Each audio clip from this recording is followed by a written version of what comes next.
Hi friends, ಎಲ್ಲರಿಗೂ ನಮಸ್ಕಾರ. ಜವಾರಿ ದಪ್ಪ ಮೆಣಸಿನ್ಕಾಯಿ ಪಲ್ಯ ಹೇಗೆ ಮಾಡೋದು ನೋಡೋಣ ಬನ್ನಿ. ದಪ್ಪದಾದ ಜವಾರಿ ಮೆಣಸಿನ್ಕಾಯಿ, ಶೇಂಗಾ ಪೌಡ್ರ್ ಪುಡಿ ಮಾಡಿದ್ದು,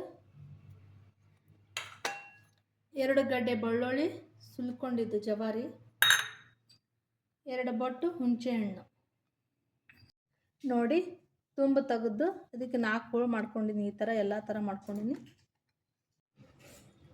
ಈ ಪೌಡ್ರಿಗೆ 1 ಚಿಟಿಕೆ ಅರಿಶಿಣ, ನಿಮ್ಗೆ ಎಷ್ಟು ಬೇಕು ಅಷ್ಟು ಹಾಕೋಬೋದು. ಇದಕ್ಕೆ ಮತ್ತು ಹುಣಸೆ ಹುಳಿ ಸ್ವಲ್ಪ ರಸ ಮಾಡ್ಕೊಂಡು ಹಾಕ್ಕೋಬೇಕು.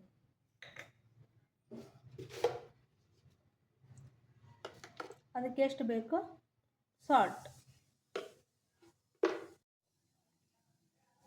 ಈ ಥರ ಮಿಕ್ಸ್ ಮಾಡ್ಕೋಬೇಕು. ನಮಗೆ ಜವಾರಿ ಮೆಣಸಿನ್ಕಾಯಿ ತಗೋದ್ರಿಂದ ಖಾರ ಆಲ್ರೆಡಿ ಇರ್ತೈತಿ, ಅದಕ್ಕೆ ನಾವು ಖಾರ ಹಾಕೋದಿಲ್ಲ. ಖಾರ ಇದ್ದಿಲ್ಲಪ್ಪ ಅಂದರೆ ಪೆಪ್ಪರ್ ಪೌಡ್ರ್ ಯೂಸ್ ಮಾಡ್ಬೋದು.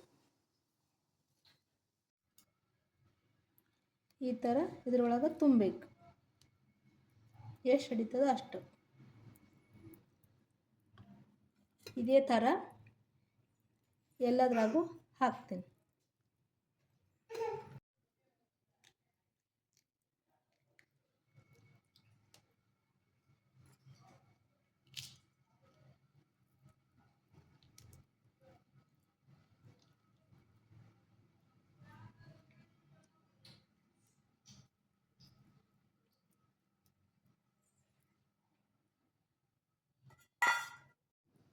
ಇದು ಉಳಿದಿದ್ದರೆ ಸ್ವಲ್ಪ ನೀರು ಹಾಕ್ಕೊಂಡು ಅಳಸ್ ಮಾಡ್ಕೊಂಡು ಆಮೇಲೆ ಎಲ್ಲ ಸೇರಿ ಹಾಕಿಬಿಡೋಣ.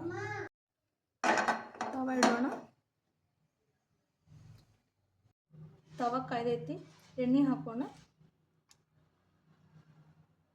ಇದಕ್ಕೆ ಎಣ್ಣೆ ಭಾಳ ಹತ್ತೋದಿಲ್ಲ, ಸ್ವಲ್ಪ ಹಾಕಿದ್ರೆ ಸಾಕು.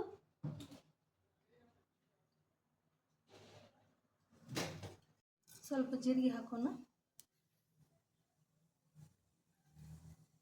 ಸ್ವಲ್ಪ ಸಾಸಿವೆ,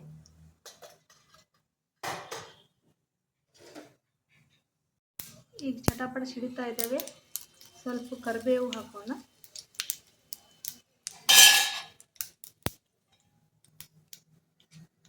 ಆಲ್ರೆಡಿ ಮಾಡಿಟ್ಟಂತ ಜಜ್ಕೊಂಡಿಟ್ಟಂಥದ ಬೆಳ್ಳುಳ್ಳಿ, ಸ್ವಲ್ಪ ಕೆಂಪು ಆಗುವವರೆಗೆ ಹುರ್ಕೋಬೇಕು.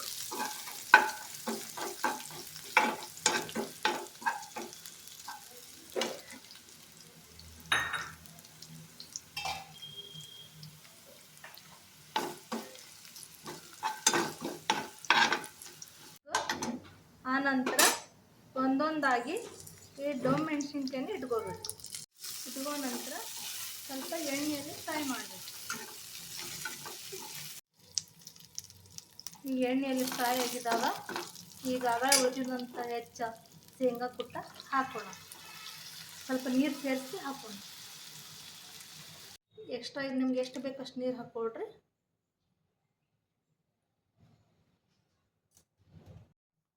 ಇದೊಂದು 10 ನಿಮಿಷ ಕುದಿಬೇಕು. ಕುದಿಯೋ ಸಲಕ್ಕೆ ಒಂದು 10 ನಿಮಿಷ ಮುಚ್ಚಿಡೋಣ ಅಂತ.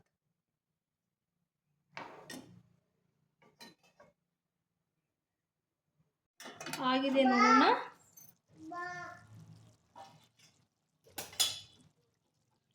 ನೋಡಿ ಫ್ರೆಂಡ್ಸ್, ಈಗ ಚೆನ್ನಾಗಿ ಮೆತ್ತಗೆ ಕುದ್ದೈತೆ ನೋಡ್ರಿ. ಈ ಥರ ಮೆತ್ತಗೆ ಬರಬೇಕು. ಇದು ಚಪಾತಿ ಒಳಗೆ ಮತ್ತು ರೊಟ್ಟಿ ಅನ್ನದಾಗ ಎದ್ರಾಗ ಹಾಕ್ಕೊಂಡು ಉಣ್ಬೋದು. ನೋಡಿ ಫ್ರೆಂಡ್ಸ್, ಎಷ್ಟು ಚೆನ್ನಾಗಾಗಿದೆ. ಎಲ್ಲರೂ ಲೈಕ್ ಮಾಡಿ, ಶೇರ್ ಮಾಡಿ, ಸಬ್ಸ್ಕ್ರೈಬ್ ಆಗಿರಿ.